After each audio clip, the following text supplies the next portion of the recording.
across scales.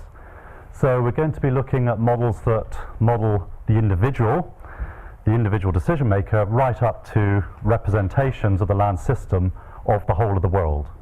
So we're really going to cover model coupling across those scale levels, but I also want to look at model coupling across the different components of the land system, notably between the human dimensions and the biophysical dimensions of land systems.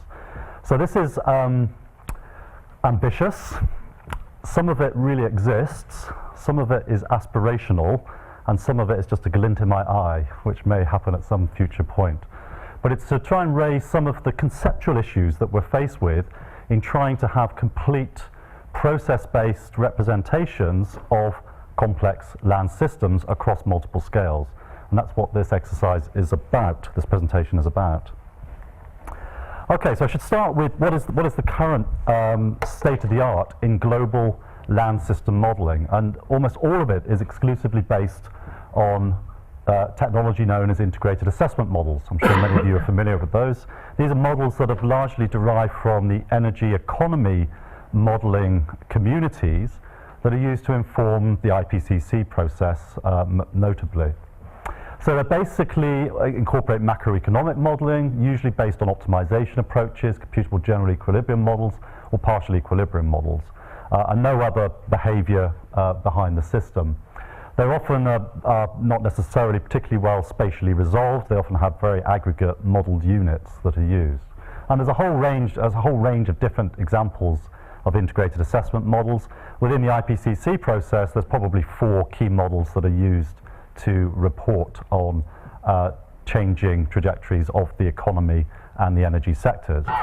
With increasing interest in land-based mitigation options within the climate change context, these models have actually started moving into modeling land systems as well, but in many cases in quite rudimentary ways based on suitability representations, and in many cases also the models are never evaluated in any way at all. They're never compared in any way or form with data, which is a major limitation.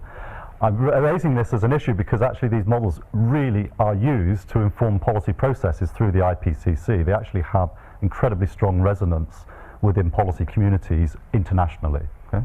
And that's the current state of the art. And they've come in for lots of criticisms, these models. I'm not going to bash IEMs in this particular exercise, but just to say we know there are lots of flaws, lots of processes they don't consider. There's been a lot of literature recently about the problems of them, for example, overestimating rates of land use change and not incorporating the time lags that are critical in understanding land system responses.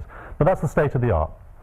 So what we need to do, though, in taking this state of the art forward, in my opinion, is to deal with a number of things to look at the land system as a whole. So we've been talking about the various components of these things over the last couple of days already.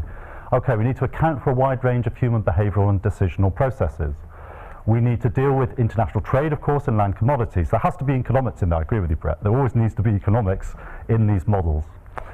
We need to represent, let's call it nature, even though we don't like that word, ecosystems in the broadest way, in a process-based way, including biogeochemical cycling. We need to link to impacts on biodiversity and ecosystem state. This is fundamental in understanding how land systems operate. It's fundamental in looking at feedbacks to the climate system, for example, amongst other things. Accommodate feedbacks between the human and biophysical systems, not just one-dimensional relationships, but genuine feedbacks. Provide impacts of land system change on the climate system. So a lot of the global scale modelling, as I mentioned, with the integrated assessment models is predicated on contributions to understanding the role of land within the climate system. And we need to do all of this from the global to local scales. We need to reflect on the types of processes that occur differently at different spatial scale levels and have representations of those in our models. We need to recognise that if you're modelling at one location, that location is, well, I suppose literally in the case of Great Britain, an island, but conceptually not an island because it's connected to other parts of the world, all right? So we affect other parts of the world affect us. So we have to think about the global teleconnections. Trade is one example of that. So I'm now introducing to you for the first time in a public audience the way in which we're trying currently to solve this conundrum of trying to model across these scales. This is the Land System Modular Model, LandSim, that is currently being worked on by a number of people. This is not a trivial undertaking. It requires multidisciplinary, cross-disciplinary, transdisciplinary, any disciplinary thing you like, teams who are going to try and put these together. Let me just quickly run through what we're trying to do. So, in a way, the sort of core of things is here. This is a plant growth and a biogeochemical cycling model. It's a DGVM, a digital global vegetation model, known as LPJ-GESS. Many of you will know that model. It's very famous. It's been around for a long time, very well evaluated. It models carbon and nitrogen cycling, as well as plant functional types and plant dynamics.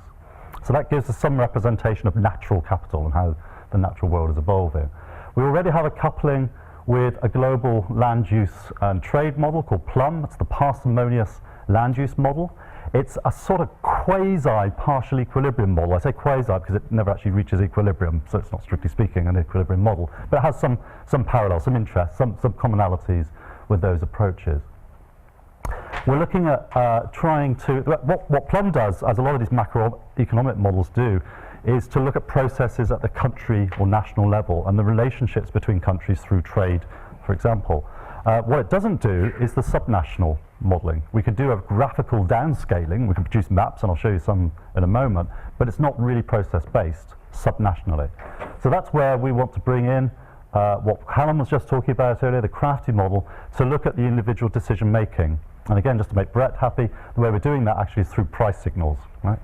So we have price signals coming from the macroeconomic model, which drives the behavior of the individual agents here, amongst other behavioral components that you just heard Callum talk about. We have a land use and a supply side of production, which feeds back to the global scale model, which then recomputes, right, in a dynamic way. And we're also looking at relationships between these various models and a model developed out of Cambridge, out of the UNEP WCMC organization here, called the Mattingly model, which is a general ecosystem model looking at different trophic levels. So it gives us a handle on biodiversity and other components of ecosystems. The other components here, at the ends of this relationship, we have a climate emulator called Imogen, so we can look at greenhouse gas effects on the climate system and biogeophysical effects as well, albedo, etc. So that's an emulator, because we're not trying to run a full Earth system model here. That just wouldn't work. And at this end, this is a little bit more aspirational, and Callum touched on this. We're trying to model in an endogenous way the role of public policy interventions in affecting land users and the land system. So we can start doing experiments about how policy has a direct impact on the behavior of land users, and I'll tell you a bit more about that in a moment. Okay, so just some examples of how we try and do some coupling. So this is something that already exists. So LPJ-GESS we can use, it's based on plant functional types, but it also has crop functional types as well, so we can model individual crop types. But of course, looking at crop yield modeling, the problem with that is the crop yields depend also not only on location characteristics, but management characteristics. How much fertilizer do you add? How much water do you add to your crop? And that's a bit of a conundrum when we're trying to deal with coupled models. So we have to look, and I'll show you in a moment, at surfaces of combinations of fertilizer and irrigation yield applications. That then feeds into the land use model, where we're also looking at other socioeconomic forcing factors, and we can output a range of socioeconomic change indicators through the simulation. That gives potential land uses on the basis of what the physical conditions are, which tells us something which is then fed back into LPJ-GESS, the vegetation model, to look at the actual vegetation dynamics in response to human interventions. Right? So this is a potential, this is an actual. And again, the link through the climate emulators as well. And we can iterate through those processes. So that's what we've got at the moment. This just gives you just a quick example. I've got a lot of time about the types of things we do. We're only looking at 9 crops at the moment, so that needs improving. A couple of different animal products. These are sort of maps of irrigation and fertilizer. We're creating these surfaces of irrigation and fertilizer, so you can then identify for an individual location where it is on that surface. And there's an example, spring wheat in East Anglia. And these are the types of outcomes. So what we have here, this is our sort of quasi-validation, a comparison of the model against data. So the problem, of course, with data is that data is actually a model as well, which people tend to forget, particularly at the global scale level. So we're actually comparing, this is a quite well-known land cover reconstruction, historic reconstruction, LH2 data, which is commonly used also to underpin the integrated assessment models, to initialize them, and there's a lot of harmonization work that goes on with those models. But again, it's a model. It's a model product, basically. It uses data, but it uses modeled rules to distribute those data. So we can compare our projections. So what have we got here? This is cropland, and this is pasture at the bottom. And as you can see, there's a reasonable match against those two modeled products, modeled in very different ways. So we're reasonably confident that the model is producing the types of spatial patterns that are credible against the data we have. And if we just show that in graphical form, so again, this is the cropland areas. What we've got here is, if you look at the legend here, this is the simulated, the land sim simulation from 1970 to 2010, remodeled. We had to rebase it because we're using a different baseline year in the simulations in order to compare against the FAO, Food and Agriculture Organization, observational data, which is country level data on different land use categories. And as you can see, reasonably okay in terms of the trends of what we're simulating here against the past data of these different land use trends. Not always, a few strange things going on here. That might not be us, that might be the data. There's some really dodgy data in the FAO statistics, and it's quite difficult to know whether it's us getting the modeling wrong or whether it's the database is getting the data wrong. But we're reasonably confident in what we're seeing with the limited validation or comparison of data with comparison model with observational data. And of course, what we're doing next is running scenarios. We want to look at future projections. I introduced yesterday the notion of what some of you may be familiar with, the shared socioeconomic pathways, so alternative IPCC type scenarios of the future. And again, we can look at a whole range of trends in cropland areas, pasture areas. These are the baseline data in dots here.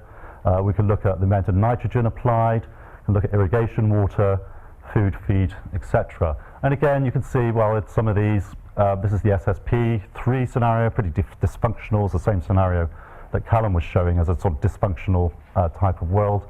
And quite often you get the extreme responses from that particular scenario. So at least the model as well is at least sensitive to different driving forces.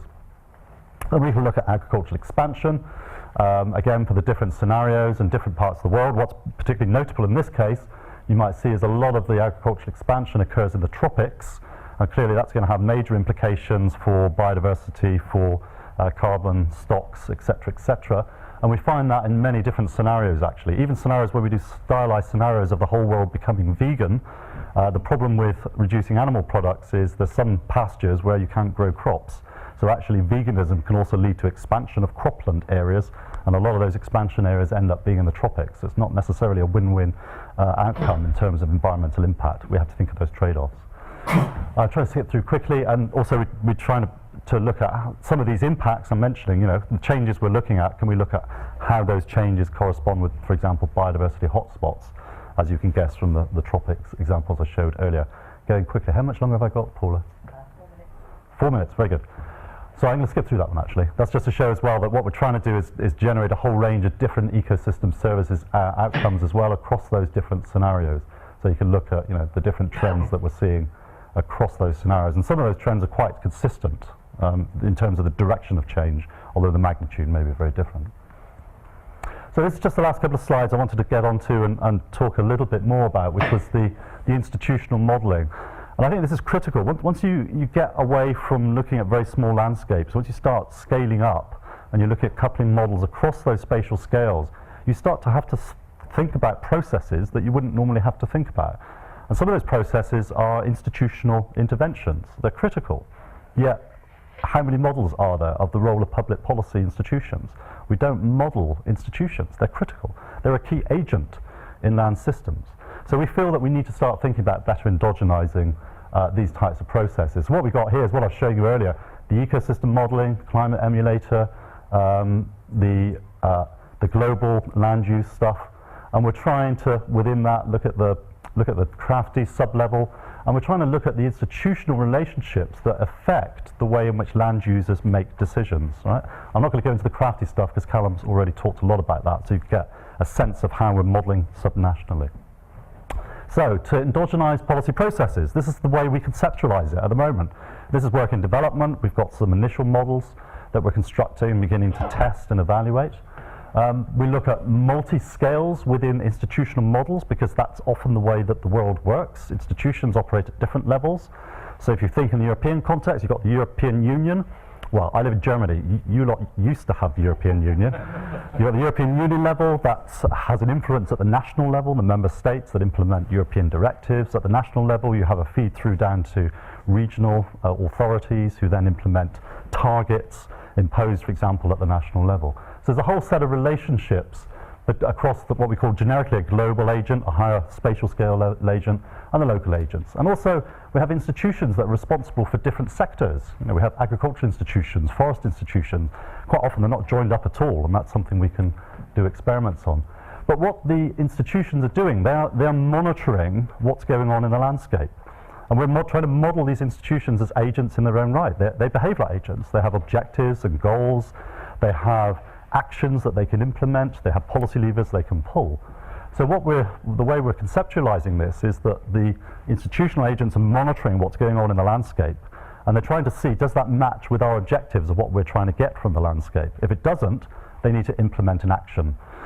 But of course, within that, you have to think about what is the efficiency of information they're gathering through monitoring, the surveillance of the landscape. That's not perfect. So you've got imperfect knowledge and imperfect policy implementation. The policy process is messy, right? It's not by any means perfect. So we need to try and account for some of those relationships. So then policy institutions implement actions, taxes, regulations, etc., that influence the behavior of land users. The last one, just to quickly say, I won't go into details because I see Paula stood up, is, I'm going to skip over, I'll talk about that another time. So just a few concluding remarks. This is the framework we're building on. We think this is really important to try to grapple with these issues. What I've talked about is the conceptualization of how we do this. What I'd be really interested in is having conversations with people here from the maths and stats communities about how we can better do the implementation side from a computational perspective. And that would be really interesting from our perspective. Anyway, I'll just let you read that. And thank you very much for your attention.